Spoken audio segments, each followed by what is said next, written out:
Hello guys, welcome back to my channel finance with यश।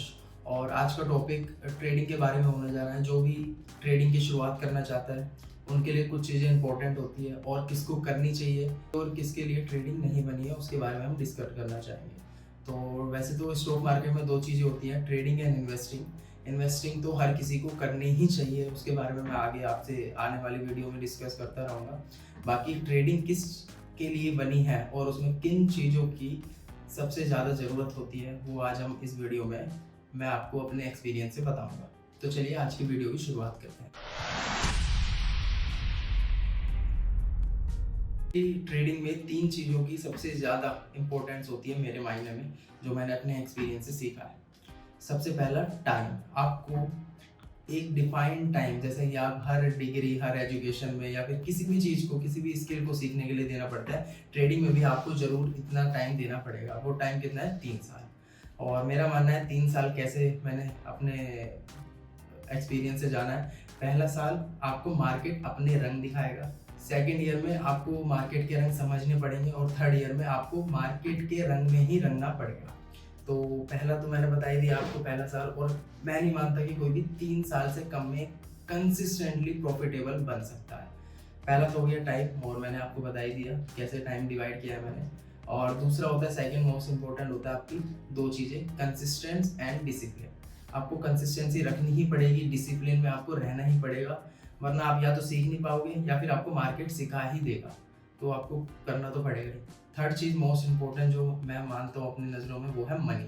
आपको एक definite amount, defined amount आपको market को देना ही पड़ेगा, या फिर आपको सोच के आना ही पड़ेगा कि हाँ, ये तो मैं अपनी फीस के तौर पे, या फिर कि हाँ ये मैं सीखने के लिए ही दे रहा हूँ, वो आपको करना ही पड़ेगा।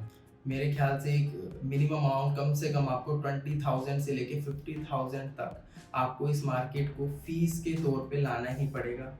उससे कम अगर आप आओगे, शायद आप सीख जाओ, लेकिन हाँ उतना शायद अच्छे से आप ना कर पाओ। तो इतना तो मिनिमम आप अमाउंट आपको देना ही पड़ेगा, और ये किसी भी कॉलेज की मेरे ख्याल से फीस से काफ़ी कम हो सकता है। तो इन तीन चीज़ों में से अगर आपके पास एक भी नहीं है तो आप नहीं आ सकते। अब फर्स्ट चीज़ तो आप 3 साल है, मान लीजिए आपके पास 3 साल का टाइम है, ठीक है, चलिए उसको मान लेते हैं। मान लीजिए आपको तीसरी चीज़ भी आपके पास मनी, तो वो भी ठीक है, लेकिन आप कंसिस्टेंसी और डिसिप्लिन को आप कैसे जान सकते हैं? क्योंकि हो सकता है आप 3 साल तक ना रह पाए, 1 साल में ही आपका मन भर जाए, तो आपका 1 साल वो टाइम बर्बाद हो सकता है।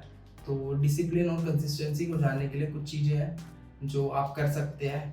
तो आप उन्हें, उन दो चीज़ों को फॉलो करके आप पता लगा सकते हैं कि आप कंसिस्टेंटली 3 साल तक टिक पाएंगे या नहीं इस मार्केट में। तो पहला तो है, एक कोई ऐसा काम पकड़ लीजिए आप, जैसा भी, जो आपको पसंद ना हो। तो कोई भी काम जो आपको पसंद ना हो वो आप 30 डेज तक करके देखिए, जो आपके लिए हेल्पफुल हो। लाइक किसी के लिए वो बुक रीड करना हो सकता है, कोई किसी को बिल्कुल भी पसंद नहीं है बुक रीड करना, तो 30 डेज तक अगर कंसिस्टेंटली हर दिन उतना ही एक डेफिनेट अमाउंट, वो आधा घंटा हो सकता है, 1 घंटा हो सकता है, उसको दे, और 30 दिन का वो पूरा चैलेंज कर पाता है, तो हाँ, शायद वो कंसिस्टेंट में आ जाता है, और हाँ वो स्टॉक मार्केट को भी अपना कंसिस्टेंटली टाइम दे पाए। दूसरा, कुछ भी आपके लिए, लाइक सुबह उठना भी हो सकती है वो चीज़, और भी काफ़ी चीज़ें हैं जो भी आपको पसंद ना हो, जो आपको हार्ड लगती हो, उसको आप 30 दिन तक करके देखिए। अगर आप उसमें पूरी तरह से पास हो पाते हैं तो शायद आप इस मार्केट में भी पास हो पाए। काफ़ी लोग हैं जो मानते हैं कि स्ट्रेटेजी वगैरह या फिर टेक्निकल एनालिसिस और काफ़ी सारी चीज़ें, फंडामेंटल एनालिसिस वगैरह, ये सब सबसे ऊपर आता है। लेकिन हाँ, आपको जैसे ही, अगर आपको 2 साल हो जाएगा, 3 साल, धीरे धीरे आपको पता चल जाएगा कि ये कोई भी चीज़ें इतनी इम्पोर्टेंट नहीं है जितनी जो मैंने अभी बताई है इस टाइम पे, वो है। तो टेक्निकल एनालिसिस, आपको लग रहा होगा कि मैं अब तक मैंने शुरुआत नहीं की अपनी वीडियो में, कि ज़्यादातर लोग तो पहली वीडियो से ही आपको टेक्निकल एनालिसिस बताने लग जाते हैं, लेकिन मेरे लिए वो सबसे बाद में आता है। मेरे लिए पहले वो काफ़ी पहले आता था, लेकिन हाँ, जैसे ही मैं धीरे धीरे आगे बढ़ता गया तो वो काफ़ी बाद में आने लग गया। इसी के साथ वीडियो का एंड करते हैं। मेरी पूरी वीडियो एंड तक देखने के लिए थैंक यू। और अगर मेरा कंटेंट आपको पसंद आ रहा है और आगे आप अपनी ट्रेडिंग की जर्नी की शुरुआत करना चाहते हैं और सक्सेसफुल होना चाहते हैं, तो इस चैनल को सब्सक्राइब कर लीजिए। Thank you. जय हिंद।